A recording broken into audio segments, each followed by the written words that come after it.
তোমরা দেখো শিনচ্যান দেখছি কোনো কথাই শুনছে না।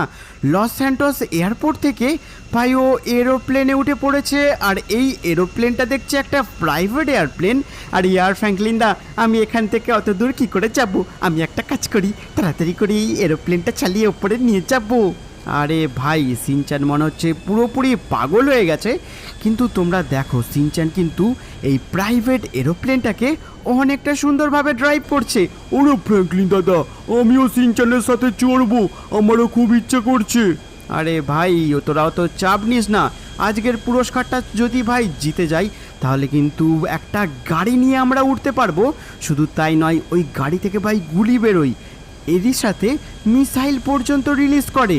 সুতরাং ভাই তোমরা বুঝতে পারছো, যে কোনো ডেঞ্জারাস সিচুয়েশানে আমরা পুরোপুরি রাস্তা থেকে পুরো গাড়িটাকে ভাই ওড়াতে পারবো শিনচ্যান। আরে ভাই সাব, তোমরা দেখলে